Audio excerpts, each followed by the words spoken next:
Welcome to It's Not You, It's Grief, a safe space to have candid conversations surrounding the many faces of grief. How do you handle the process while moving forward and ultimately getting back to living in the moment? Come on this journey as we navigate grief through the art of storytelling. And now for your host, Ahira Smith.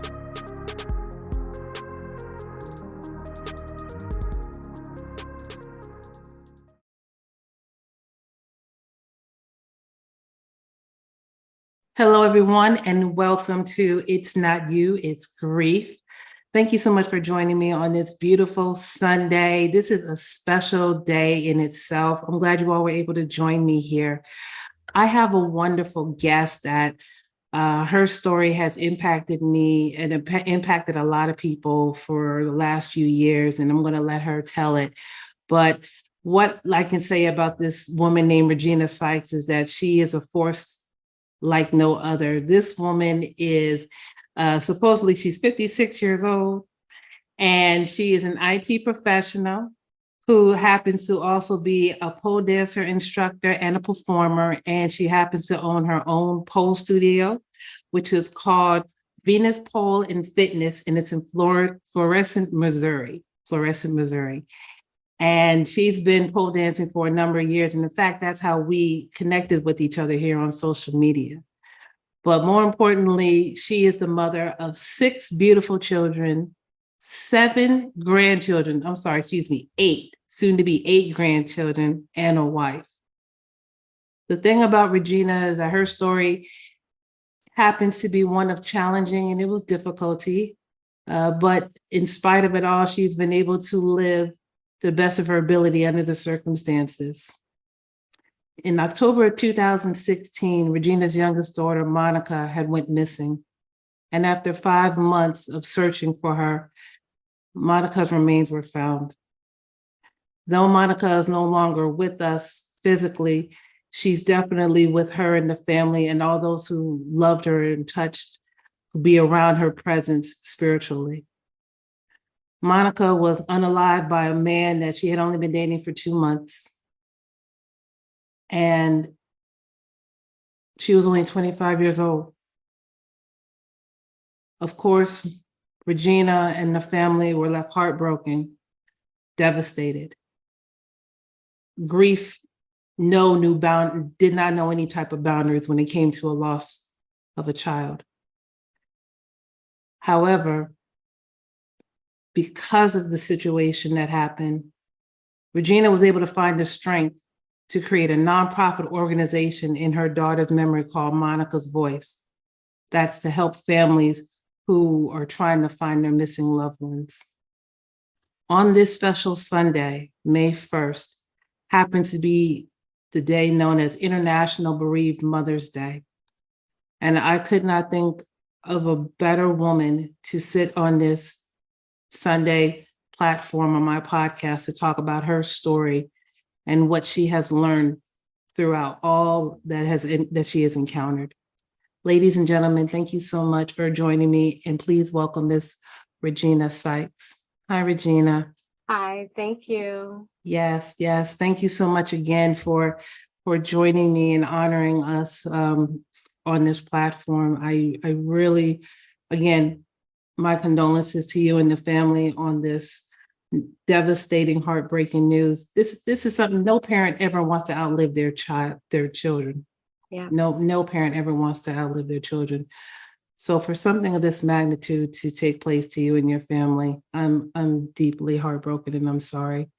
And I'm glad that you're still here with us. And I would just love to kind of talk with you about how grief has played a part in your journey of not only going through the healing process, but also being able to find a way to celebrate your daughter's life, and just other things that have come out of such a grief, a heavy, stricken grief that you guys have encountered. So let's go ahead and start from the beginning. I know that when I talked about the introduction, it was mentioned that you didn't have an easy life. A lot of people grew up kind of difficult. And I just wanted to know from you, based off what you perceive what grief is now, how do you define grief now? Um, it's everlasting for now. Okay. I never really fully understood grief, even growing up and having, family members pass away. Um, I just never thought that it was something that every single day it was something that you would wake with, something you would go to sleep with, and now it's one of those things that is like everlasting. This is forever. Like grief is forever. Mm, mm. And so, because it's a lifelong journey alongside with you with grief, how has it been for you to manage your grief with all of the other titles that you have? I mean, again, you're a mother of 6, you're a grandmother of 7, soon to be 8, you're an IT professional, you're an entrepreneur, you're a CEO of a nonprofit organization in your daughter's memory, and you're a wife, and your friends, and your friends to so many other people in the community. How do you Have you given yourself permission to grieve at all? It wasn't until last year that I even gave myself permission to grieve because I always felt like if I broke down, if I cried, if I showed that I was sad to, my spouse, to my children, to family members, to anybody, that would then make them sad. And in order to keep them from being sad, I felt like I needed to like be that constant upbeat person for them and not really even acknowledge that I was this grieving mother. And it wasn't until last year when I finally started going to counseling and talking to my therapist that she initially said, if nowhere else you go, when you come here, I give you permission. Mm, Let's give ourselves permission to grieve, to be the grieving mother. I give you that permission.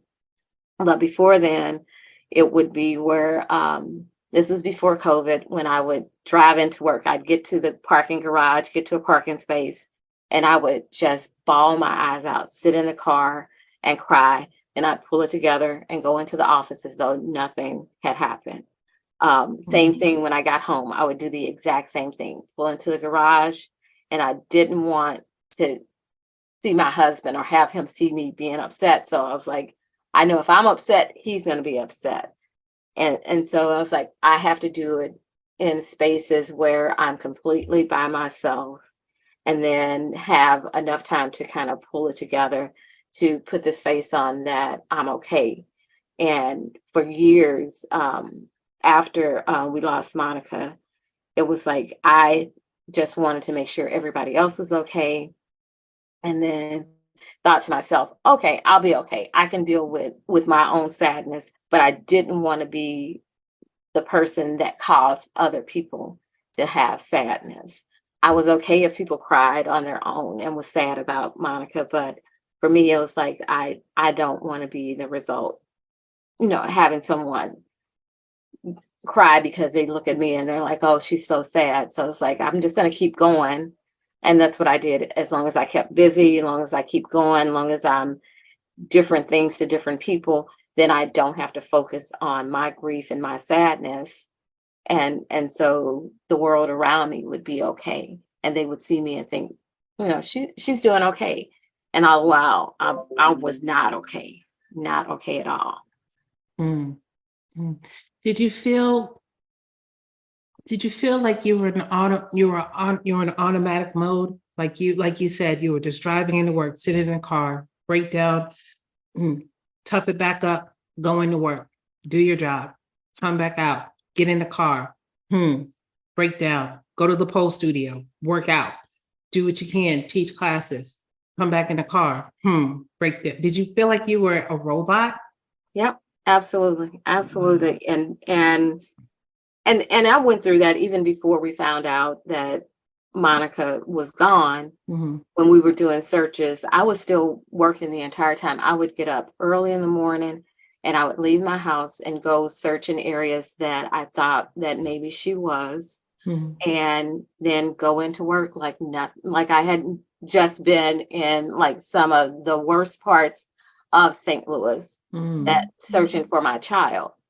And although she at the time was not a child, she's my child. So Right. like this is what I have to do as a mother. So once I got to a point where we, found out it was her, it just replaced it with just doing the same thing. But instead of searching for her, I would use that time to just sit in my car and cry and just be completely sad. And there were also moments where I would get angry at people because at one point where I work, I had 30 something people reporting directly to me. And having that many people report to you, it's different things that go on with different people. And I would think, you know what you're telling me what happened in your life is not a big deal. Like that, there are worse things that have happened to people. My daughter is dead, and you think I should care about this, but you can't say that as a manager and continue to keep your job. So it was one of those things where I was like, I don't know where the breaking point is going to be, but somebody's going to say one thing, and I feel like I'm just going to completely crack, just snap. And so that's when I finally was like, okay, you got to do something different. You got to seek therapy, or you got to at least talk to somebody, or allow yourself to be sad and be sad in front of people that you love and know that they're going to be there for you. But that took a while. It took a while. Definitely felt like I was a robot though the entire time. Wow.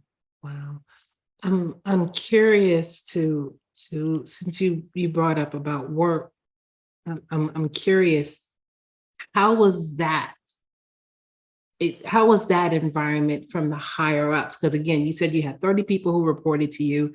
Did you feel that some people were kind of walking on eggshells around you because they knew of the circumstances? Or do you feel like they, out of sight, out of mind, okay, well, that's her personal business, we just got to keep going and do this? Was there a balance in terms of people giving you your space versus them coming and approaching you to focus on work? What was that like? Yeah. So at the time, the manager that I had, my executive director, was amazing because she had lost her mom and her sister, and she was also going through like chemo. She had cancer at the time, and she was kind of coming into work, and we were kind of doing some of the similar things. Like she was coming in and like nothing was wrong, but she had just left having a chemo treatment. But she was always willing to like give me time, give me space, and she even like was like, okay, you don't have to come in today, or she would come and ask me, how are you doing today? And I don't know, in as a Black woman in a senior level position, you can't show that weakness, because if you do, then you're flawed, and then they'll be like, we knew that, she wasn't deserving of this role, and this is why. And so even though she would give me permission and make sure that I was okay and tell me, go home or all, it's like, nope, because even though you're telling me this, your bosses, I don't know, how they're viewing me. So I have to maintain this certain status. I felt like I had to. Wow. And then people that worked for me, some of which were very kind and always, would come and talk to me. But it was also one of those things where it was like, I knew I couldn't escape the reality of what has happened, but I didn't want to spend my entire day talking to people about it. And so it was that kind of balance for me where it was like, are people just asking me questions to be nosy to see, well, what exactly happened, or give me, more detail, or do they truly care about the person and what's happened? with my family. Mm. Wow, that is so hard to hear, that even in the midst of all that you were going through, you know, finding your daughter, the circumstances behind what happened to her, you coming into work, being the supervisor, and worrying about the other powers that may be looking at you like, oh, if she does this here, then there's something wrong with her, Mhm. even though the reason behind it is clearly understandable. But because you're not giving the safe space to grieve, you're still feeling like you're under a microscope. Like, if I sneeze wrong, they're Mhm. going to think something's wrong with me when I just might have had just a sneeze. Yeah. That's powerful. That there's a lot of places out there in work that does not create a safe haven for people to grieve. Because let's be clear, when you sit there and look at a lot of these companies' policies, they only give you 3 to 5 days for bereavement time. But like we just talked about in the very beginning, grief is lifelong. You're still carrying that grief with you. Yeah. Though your daughter is not here physically, she's been gone since 2016, you still carry that with you.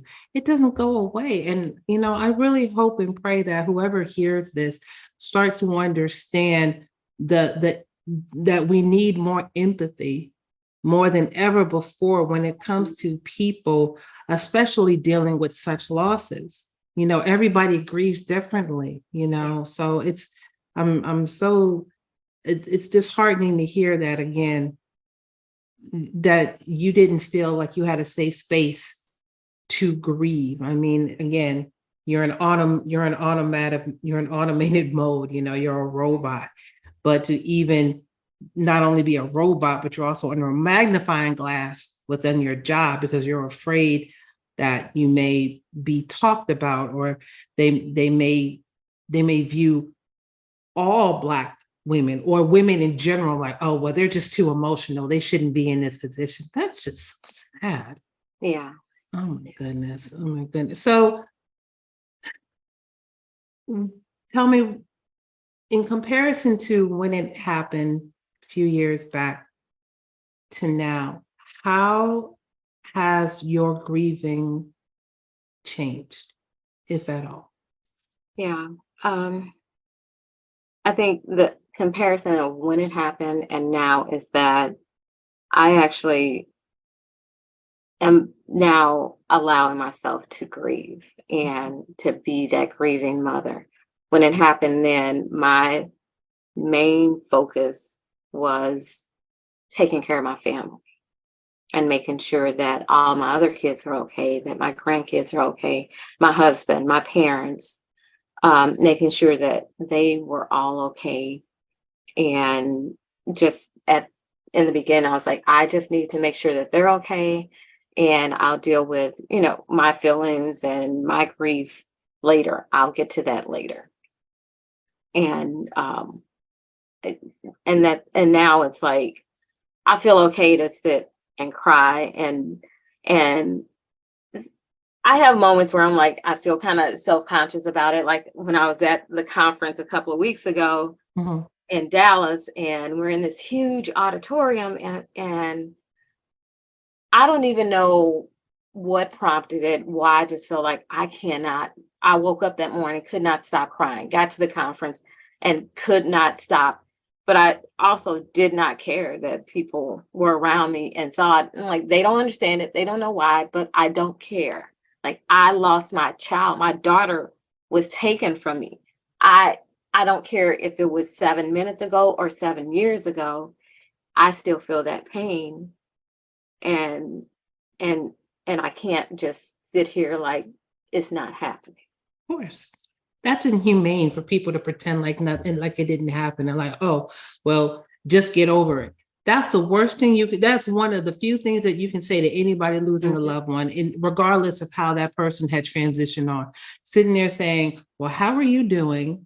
I always hated that. How are you doing? Don't ask me. Don't ask us that. Right. Well, it's you should move on. Don't tell me that, Mhm.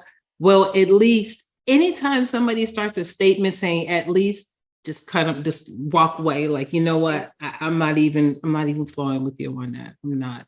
So I know that you're again, your biggest accomplishments is definitely your children and the grandkids and and you being wifey. So how have your kids, especially with the fact that they're all young adults, they're adults now, Mhm. have you noticed their patterns or their behaviors when it comes to grief? And do you feel like any of them have mimicked how you, like, somewhat how you handle grief, to where that's what they do too? Like, Yep. what does grief look like in your household? Yeah. So for me, I'll start with like me, my husband and I. Okay. He like this is a man that did not cry about anything. I don't want to say he was like had no emotion because he did, but we'll be sitting and watching TV and he'll just bust into tears. And and and I'm like, what's happening? And I'm like, oh, you're okay. Do you need a snack? And I'm trying to get him things like your snacks make me feel better. Let's get you a snack. Snacks make the world go round. Those are Yeah, some yeah, shoes and yeah. chocolate. Yes, Yep. snacks is Like, good. let's get you a snack. Let's get you some tissue. And so with him, it's like at first I used to panic when he'd start crying because we're watching TV. And it's things that it's like I know it's gonna trigger a memory for him about Monica. And then he's just gonna sit there. And my husband is a big guy. He's like 6'2", 350, big old guy. And we're sitting there and he just starts turning red and just starts bawling. So I'm like, okay, let's see. I don't want to fix him. I just want him to feel safe that he can cry, be sad.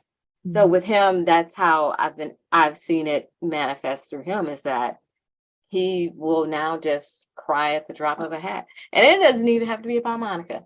He soon after we lost Monica, he lost his mom. Mm. And so when he starts crying, it's like I know kind of the triggers there. With my kids, so none of them live at home, but I am like constantly on calls with them, checking in with them. And my one son, that is the middle son, Nathan, he's the most like me, where he's very stoic, keeps it inside, checks on everybody else, wants to make sure everybody else is okay. And I guess it's been a couple of months, him and his girlfriend broke up, and we were talking, and I said to him, I was like, "You know what? You've never grieved the loss of your sister." And when I said that, he just started bawling. Mm. And so we sat Wow. there and we talked about that, and he was like, "No, I haven't." I was like, "Because you were the one." Like he would just if we're out doing searches and Nathan, we didn't know, if he were a win, but we would be at places where we hadn't even announced it, and Nathan would just appear. Mm. And that's how he's always been. He's like, whenever you needed a kid, he would just show up. And Mm. so I started thinking about it and I was like, this is a guy that he's a teacher and he works at a school with kids with behavior problems. Mhm. And so he's like always, dealing with that. But I'm like, the only time that I remember him crying is when we told everybody about Monica and her, that the remains were found was her. I remember him putting his head in his hands and just crying like a baby. But since then, nothing. And then when I said to him, I don't think you've ever grieved the loss of your sister, and he started crying. Now, the two youngest boys, Brandon and Justin really didn't. He up until maybe about a year ago, the way that he dealt with it was through alcohol. He drank a lot. And when he drank, he cried. And he would tell me stories about, what him and Monica would do together because they were the closest in age, and how she was his protector. And she was only 4'11". Like all of her siblings were way bigger than her, 4'11", 90 pounds at best. But she was the one that like took care of him because that was her baby brother. So he would say, I sometimes see Monica, and she'll be sitting across the room. And she said, I know she's just looking at me saying, Justin, what are you doing? And at some point within the last year, he decided that he just didn't want to drink anymore and just stopped. Good. And so my youngest son, who doesn't live here in St. Louis, but he lives in Atlanta, he recently, he got married a couple of years ago. They have a son, and he's the one that's got the baby on the way. Finally, yay, we get a girl. Because I got all grandsons now.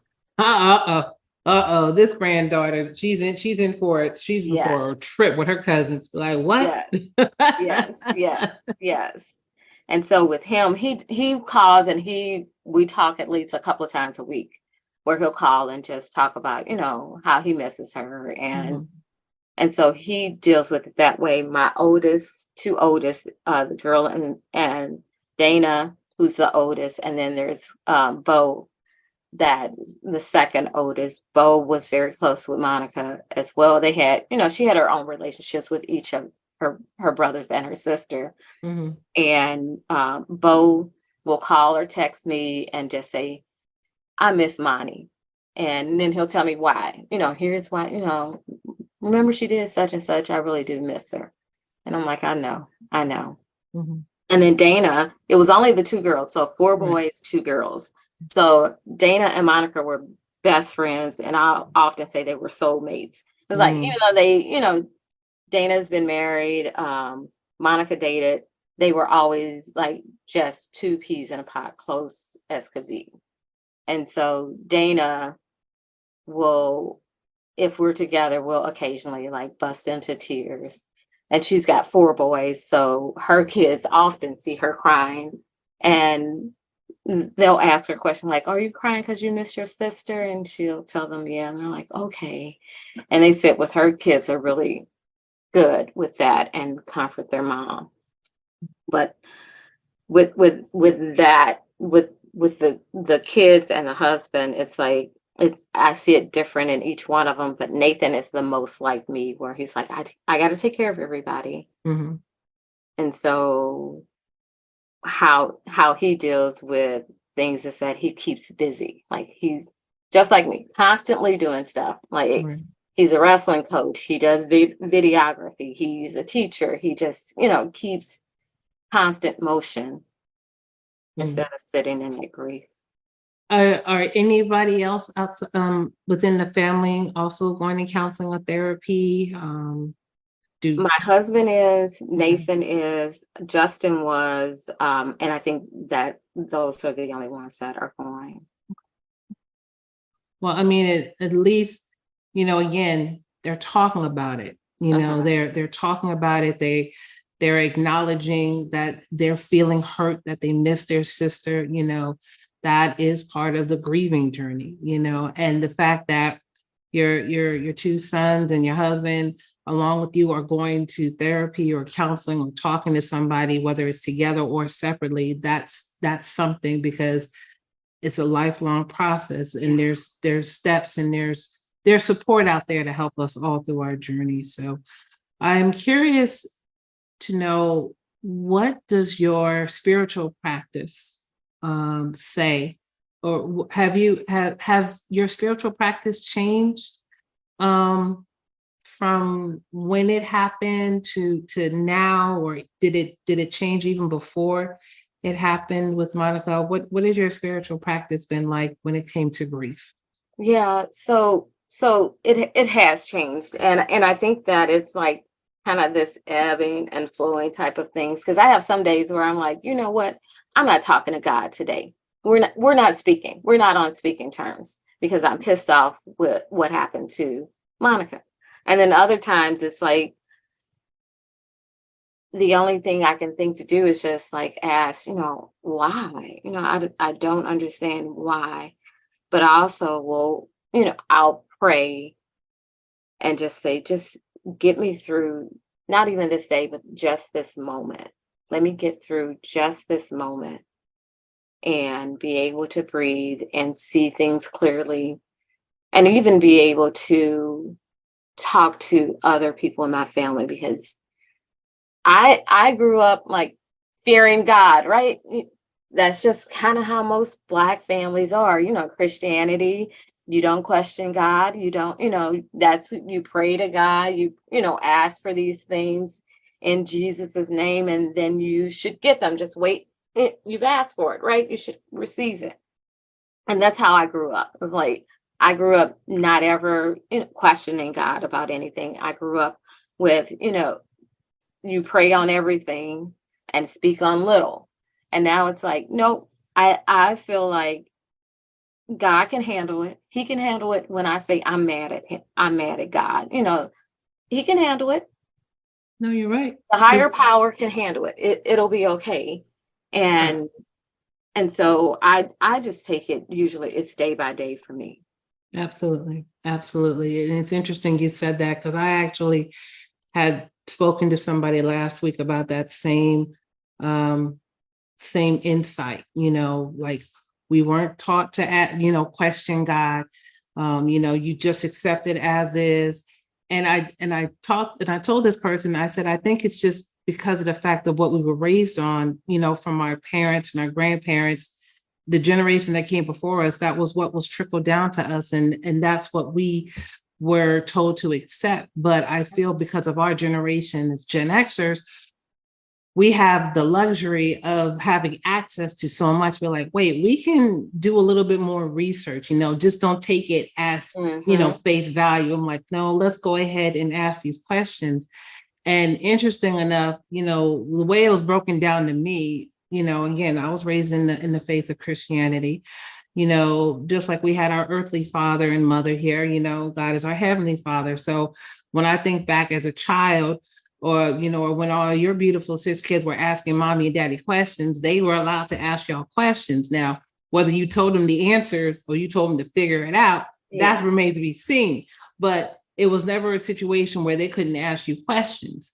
And so that's how I was able to change the narrative in my mind and be like, well, yeah, he's my father. He's my heavenly father. Yes, when I ask a question, I need to know what's going on, or why can't I? The thing about praying is when, and again, this is just my personal belief, is that praying is when you're asking versus meditating, when you're listening, and there's got to be a balance between the two. Now, again, just like, when you told your kids, because I said so, they may not like that answer, but it was the answer for that moment, and the answers when it comes to us of a relationship ending, a job being gone, or somebody no longer with us, we'll ask for why. And that no matter how we try to figure out, but why, just like a kid, well, why can't I eat that cake? Why can't I touch that stove? Why can't I wear that makeup? We ask that question. It gets to the point, and I'm like, because I am that I am. It is what it is. Because I said so. Yes. So for us in the community, it's like, because I said so. But to those who believe in the Heavenly Father universe, it's like, I am that I am. You're like, okay, I'm going to get some water now. So, but I think I cannot think of anybody who's gone through losses of any kind not have their spirituality shift. Yeah. I can't. I can't. We're supposed to evolve. There are lessons throughout all of it. The lessons suck. They're painful. They hurt. But there's a lesson through it all. And I know that even out of this tragedy, the fact that you were still able to create something beautiful like Monica's Voice, your nonprofit organization to help other families who are missing their loved ones, that speaks volumes. upon who you are and what was set upon you to help other people. Because some folks, losing a child in that way would have been closed off. Like, look, don't stay away from me. Yeah. Let me stay in my headspace. But for you, you've been very vocal. I have been following you out there on the social media platforms and telling people, hey, y'all better ask those questions. Who is he? Where he at? Where's she from? What's that family? Listen, there's nothing like a woman researching, folks. All you have to do is just get a name, get a name. Yeah. And we'll know people who will find out. And that's what we have to start doing. We can no longer just, we just can't just go. We cannot. I didn't grow up like that. My dad was the type of person where he always used to tell my brothers and I, it's not the fact I don't trust you. I just trust myself more. Boom. I didn't get it then, but I understand it now. So those are the type of things that we have to incorporate in our everyday being, which is also part of our spiritual practice. If something don't feel right, it don't feel right. We need to understand why, or we need to know where it's resonating us to, so we can grow from that. Yeah. So, and again, I appreciate you. I appreciate all that you have been doing, and just the testimony that you're still standing, because there are a lot of people, unfortunately, who aren't after receiving such news. Because again, no parent wants to ever outlive any of their children. Not really. Yeah. One of the you mentioned that we've talked about how people grieve differently. You and your husband have grieved differently on different levels, and your children. How's the grandkids? How are they? Because they were so, I don't know what the ages were when you lost your daughter, but has watching them through this journey that incorporated grief at such a young age, has that shifted your mindset as well, as far as how you handle your grief moving forward? Yeah, it truly has. So at the time that Monica was taken from us, my daughter had 3 boys at the time, and the youngest at the time was 2, and the oldest was 8. I believe Caden was 8. And so watching them, and just like how open they are about missing their TT, and how angry they are, because they all knew the guy. Wow. They all had met the guy. And so how angry they are that he's the one that took their TT. But they express it. And that's what's amazing to me, is that I've seen where my oldest grandson has, like, at 8 or 9 years old, he was very talkative. He doesn't talk much now. And I don't know if I want to attribute that to what he's experienced with losing his aunt, or if it's being a teenager too, right? So he's entering he's 15. So I don't know, you kind of combination of both. It's a combination of both. Yeah. But he's an amazing kid, like just kind and nice, and just a good person, all around good person. But I think I also want to give my daughter kudos for, like, giving them the space to be okay with being sad and missing their aunt, and talking about it. And they talk about it all the time. And they even she's got this video on her phone that Dylan, her middle son, took and they were with Monica, and they were going to get ice cream, and their mom was like getting the ice cream, and Dylan took the video, and Dana said, sometimes when we miss her so much, we'll just all sit and watch this video of her. And she sent it to me, and I was like, man, I appreciate her doing that, because I think I have a video here and there, maybe some voicemails that I have from her, but seeing her, moving and talking is amazing. And I can see how comforting that could be for Dana and the boys. So just watching how initially they were, but being able to express their anger, their sadness, they're given that space. Where I think when I was, a kid, you weren't given that space. So like, get over it, right? Grandma died, it'll be Right. okay. We're like, yeah, take a flower. Yeah. And keep moving. I'm like, we got to go to school on Monday. Yeah. Totally get it. Totally get it. So I'm gonna shift it a little bit. Just got a few more questions. So again, your biggest accomplishment being mom and a grandmommy and a wife. But I also know that you are an entrepreneur. You have your own pole studio. You've been doing that for a number of years. Has your performing has that helped you through your grief? Oh gosh, yes. Like that is, I would say, my saving grace. And even the pole community in St. Louis, the pole studio owners that I'm friends with, they have like given me the space that I need for that. And I'm like, just come on, you can come and dance it out, or, take this space and do what you need to do with it. Or we'll go out and eat, or we'll, do different things, but also being in shows and being invited to be a part of shows and that just dancing in itself is like, I don't have to think about much. I can just move. I don't have to like tell people that I'm sad or any of that. It's like whatever the music moves me to do, I'm able to do it and not have to be in my head the entire time. I agree with you. I definitely 1000% agree with you. Shortly after my dad had passed in 2018, I ended up doing a piece for him in the following competition. And I still to this day cannot look at it. I cannot look at the performance because I left it out on the stage. I've showed it to a few people here and there, but whatever was out there, it's just there. And I miss being in the pole community. I got to get back in it.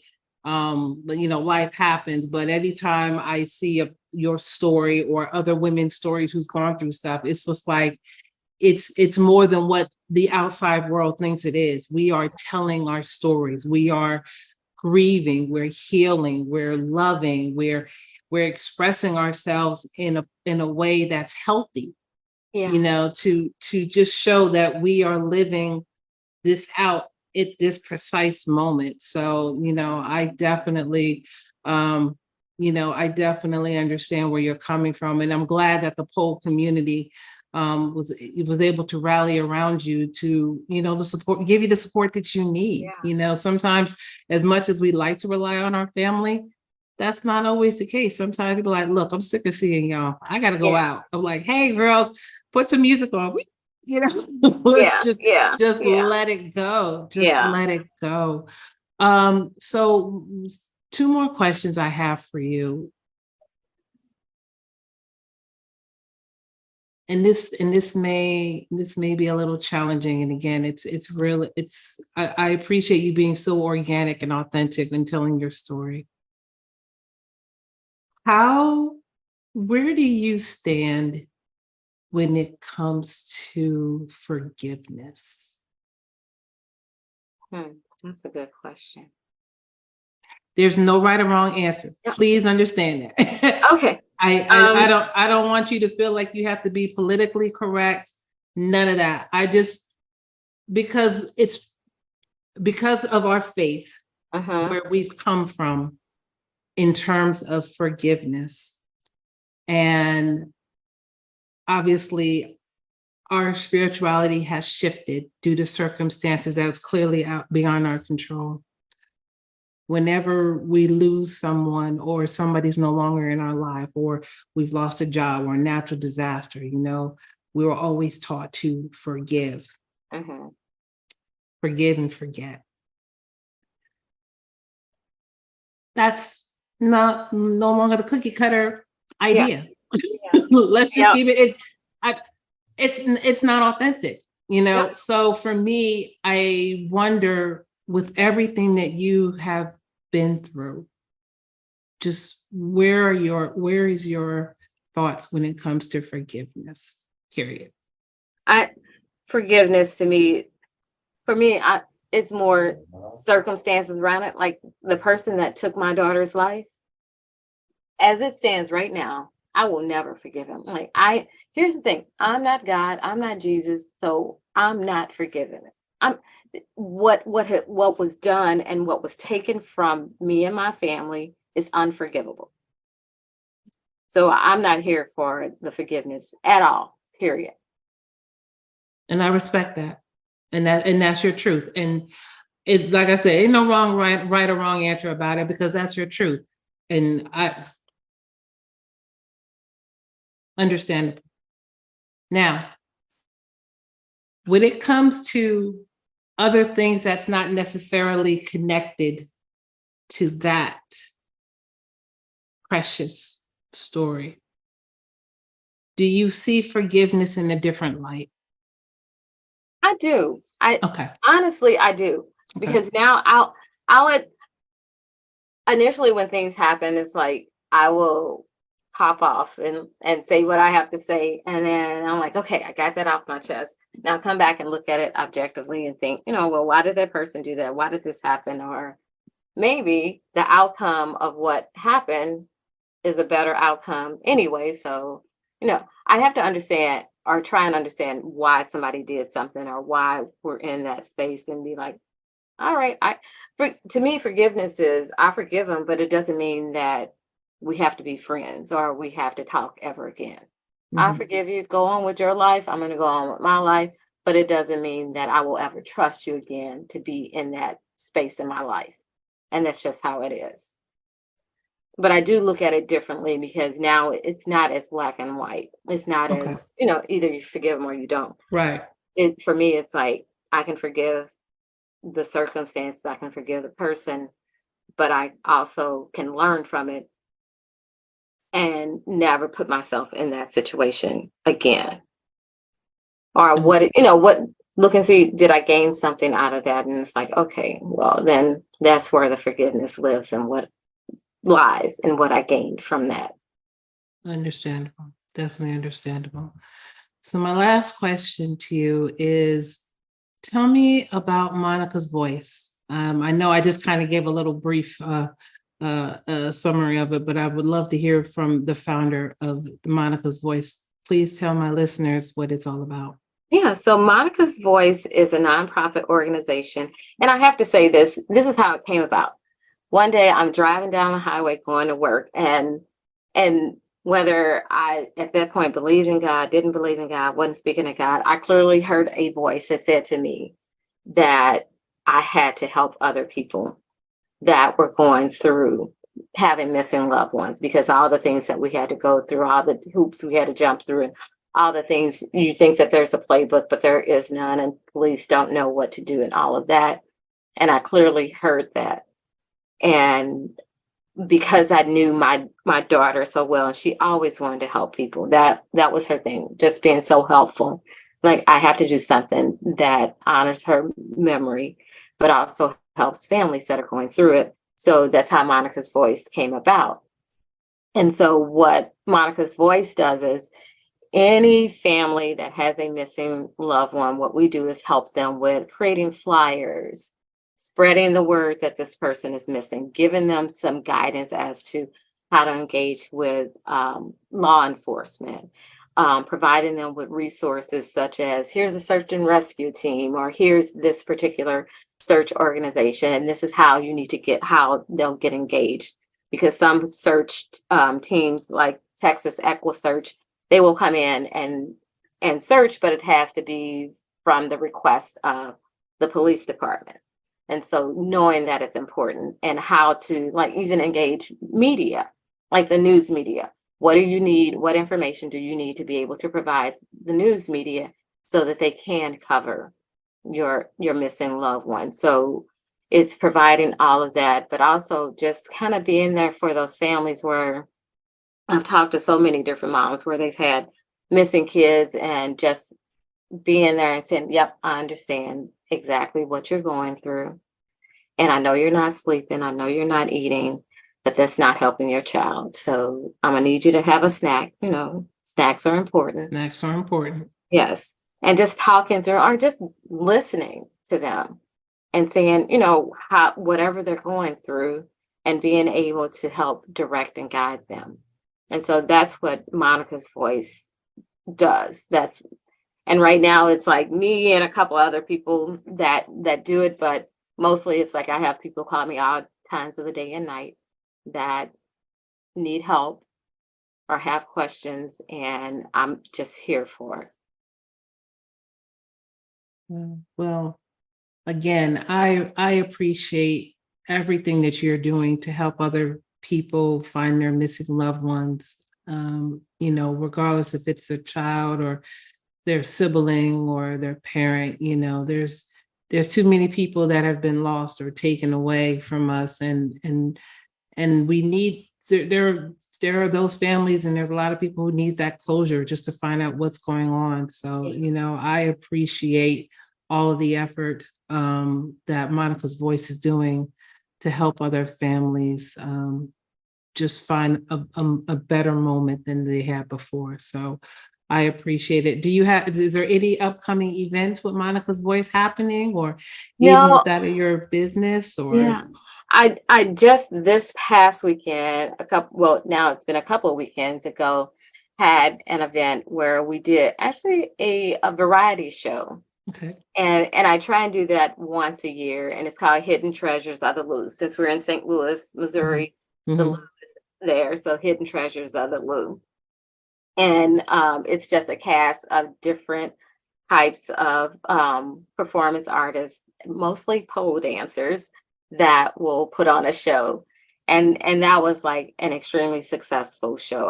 I love it when people come out and not only like support Monica's Voice, but they also hear about, the organization, and they see that there's some positive things that's happening in St. Louis, and we're showcasing that. So we did that. Other than that, it's like just continuing to make sure that people understand and know that Monica's Voice is there if they are needing the assistance, anywhere from, can you direct me to, find a search and rescue team, to what do I tell the police? It's there. Or if they just want to create flyers to either post, online or print out something, making sure that they have the available funds for that. Got you. So if they're wanting to get in contact with your organization for assistance or even to support you, there's a lot of people who are listening who may, feel the need to provide some type of financial support for you all. What would be the best way to contact you or to find Monica's Voice? Right. The best way, we've got a website, it's monicasvoice.org. And there's a donate button right on the front page, but all of my contact information is there. There's some guides there on what to do if your child or your loved one goes missing. It's resources out there, but the best way to get in contact with me is to go to that website, monicasvoice.org, and there's quite a bit of information there. Wonderful, wonderful. Well, Regina, thank you so much, my sister, for coming on here and telling your story on Monica's Voice. I am very confident that she is looking down upon you and smiling and saying, "That's my mom." Mm-hmm. She don't mess with nobody. She don't play around with her children, her grandchildren, her husband, and all that she is aspiring to be. But I am quite certain that she, amongst the rest of your family, is very proud of everything that you've been doing. And I will continue to keep you in my prayers on your journeys, my sister, because I'm right there with you. We in this together. I don't want you to ever feel like you ain't ever gotta, you don't have to sit in no conference sitting near Tia, because I'm telling you, something told me, I'm like, let me just reach out to her real quick. How you doing? You're like, I'm tearing up. You pulled me out of it, because I was like, okay, I can cry. It's all right. You sure could. Listen, the reason why we grieve is because we love so deeply. Yes. People need to understand that, we love deeply, it's part of the journey, but it doesn't mean you have to be on it by yourself. And I want you to understand that you are not in this by yourself.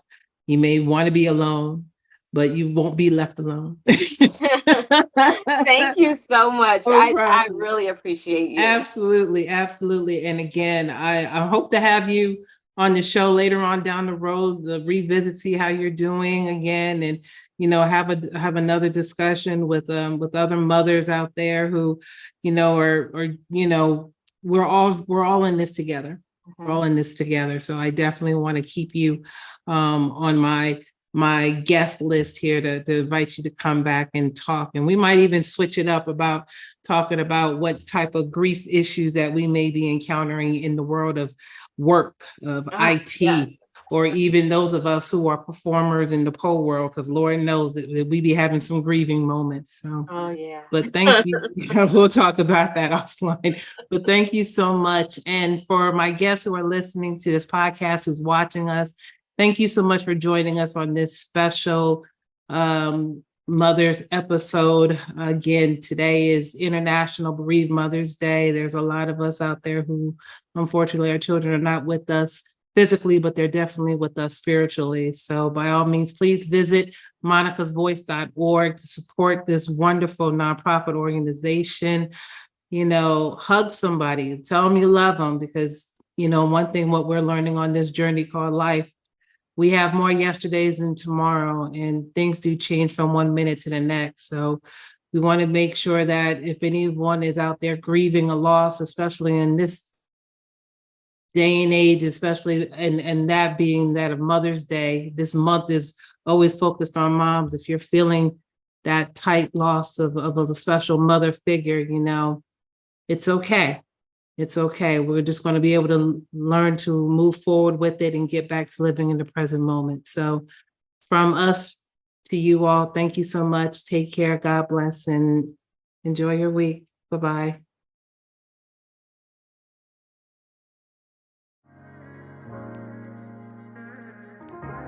Thank you for listening, being intentional, and sharing this moment with us. We at It's Not You, It's Grief deeply understand the many facets of grieving, and we want to make sure we can be here for you. Again, thank you for listening, and tune in again wherever you subscribe to podcasts. We look forward to seeing you next time. Be well.